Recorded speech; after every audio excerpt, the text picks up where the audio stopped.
வைஷ்ணவி வாங்க. முதல்ல வைஷ்ணவி தான் இதுக்கு சரியான ஆளு. வேலை செய்ய மாட்டாங்களா, சுய தொழில் செய்ய மாட்டாங்களா, அப்படிதான் கடைக்கடையா காசு கேட்பாங்களா, இப்படிதான் ராத்திரில நிற்பாங்களான்னு சொல்லி கேட்கிறவங்களுக்கு வைஷ்ணவி என்ன பதில் சொல்றாங்கன்னு பார்க்கலாம் 2 நிமிஷத்துல. வாய்ப்புக்கு வணக்கம், எல்லோருக்கும் நன்றி. எல்லாரும் கேட்கிற ஒரே கேள்வி, உங்களுக்கு கை கால் நல்லா தானே இருக்குது, உங்களால உழைச்சு சாப்பிட முடியாதா?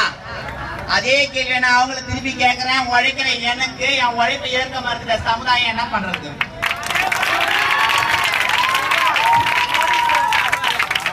இட்லி சுட்டு விற்கிறோம், இட்லி மாவு கடன் வாங்குறோம், இட்லியை சுட்டு விற்கிறோம். இட்லியை வாங்கினா தானே வியாபாரம். இட்லியே நீ வாங்கல, அங்கெல்லாம் இட்லி வாங்கி சாப்பிடக்கூடாது, நீ ஏன் ஒரு முடிவு பண்ற? சாப்பிட்டு பார்த்துட்டு நல்லா இல்லைன்னா அந்த இட்லி எனக்கு வர சொல்லலாம். சூப்பரா சமையல் பண்ற எங்களுக்கு இட்லி சமைக்க தெரியாதா? எல்லா இடத்துலயும் திறமையா காட்டுற எங்களுக்கு உழைப்புல திறமையா காட்ட தெரியாதா?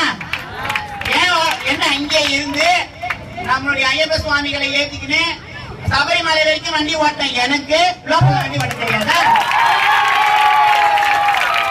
3 வருஷம் வண்டி ஓட்டின்னு போயிருக்கிறேன். ஆட்டோ ஸ்டாண்ட்ல இருக்கிற நபர்களை சாமிக்கு மாலை போட்டவங்களை சபரிமலை வரைக்கும் வண்டி ஓட்டிட்டு போயிருக்கிறேன். சாதாரண இல்லை, ஹில்ஸ் டிரைவிங்கிறது கொஞ்சம் ரிஸ்கான டிரைவிங் தான். அதையே ஈஸியா பண்ணிட்டு வந்த எங்களுக்கு சாதாரண இந்த சிட்டி ரோடுக்குள்ள வண்டி ஓட்ட தெரியாதா? ஒழுங்கன்னு சொல்லி சொல்றீங்களே, நான் உழைக்கிறேன். ஆனா உழைச்சி பெரிய ஆளான நிறைய பேரை பார்த்திருப்பீங்க. உழைச்சி ஏழையான யாருன்னா பார்த்திருப்பீங்களா? அதுதான் திருநங்கை. உழைச்சா ஏழை ஆயிடுறோம், அப்ப ஏன் நாங்க உழைக்க போனோம்? அப்படிதான் முடிவு பண்ணாங்க எல்லாரும். ஒரு பானை சொத்துக்கு ஒரு சோறு பார்த்தாங்க. இப்ப நான் உழைச்சு கஷ்டப்படுறத பார்த்து 4 பேர் எப்படி உழைக்கிறதுக்கு வருவாங்க?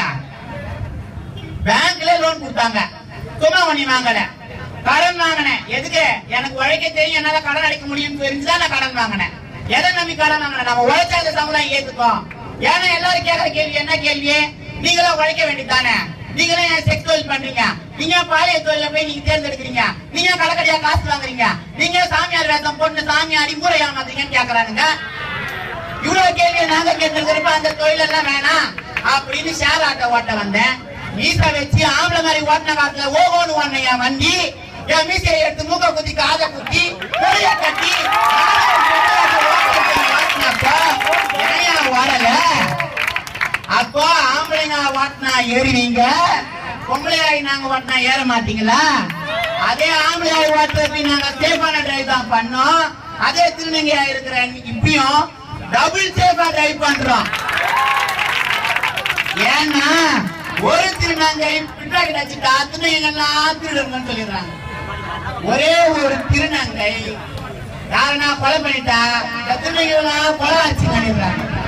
ஒரே ஆட்டோ டிரைவர்னா யாருன்னா ஒரு சின்ன ஆக்சிடென்ட் பண்ணிட்டா இந்த திருநங்கைலாம் வண்டி ஓட்டுறது எங்க எல்லாரும் சாவடிக்குதுன்னு சொல்லி போறாங்க.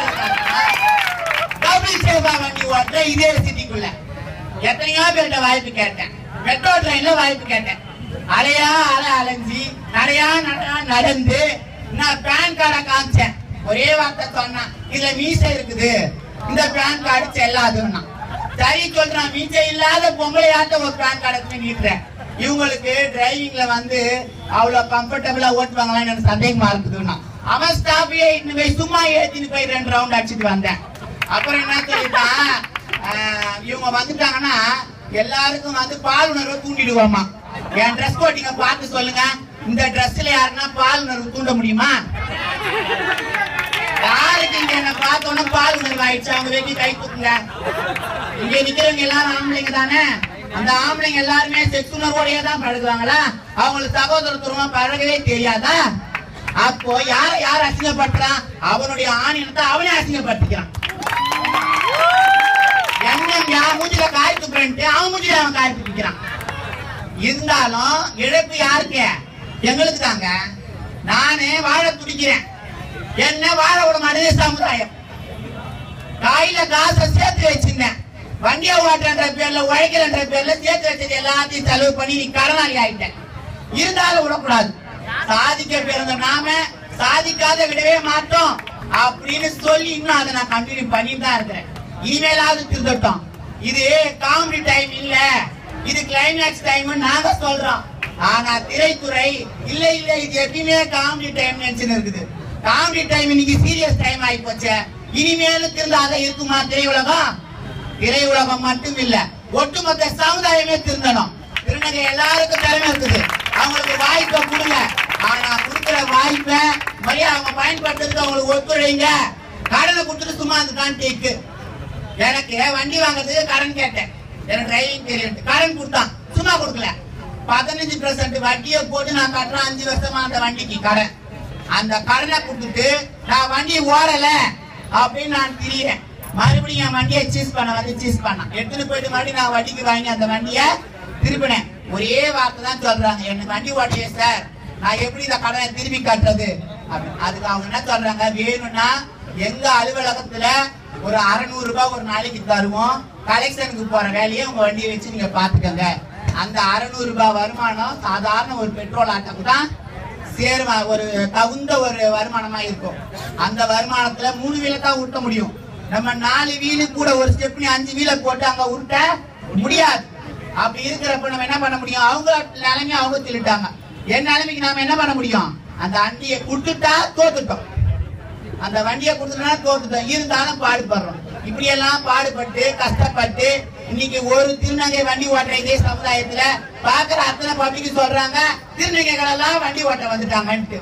அந்த ஒரு பேர் போதும் இல்லை என் சமுதாயத்துக்கு நான் எடுத்து கொடுத்த பேரு, அந்த பேர் போதும். அதே திருநங்கை ஜெயிச்சுட்டா இந்த சமுதாயம் ஒட்டுமொத்த திருநங்கை ஜெயிச்சுட்டாங்கன்ற பேரை கண்டி கூடிய சீக்கிரம் வாங்கி கொடுப்பேன்னு சொல்லி என் முறைய முடிச்சுக்கிறேன். நன்றி, வணக்கம்.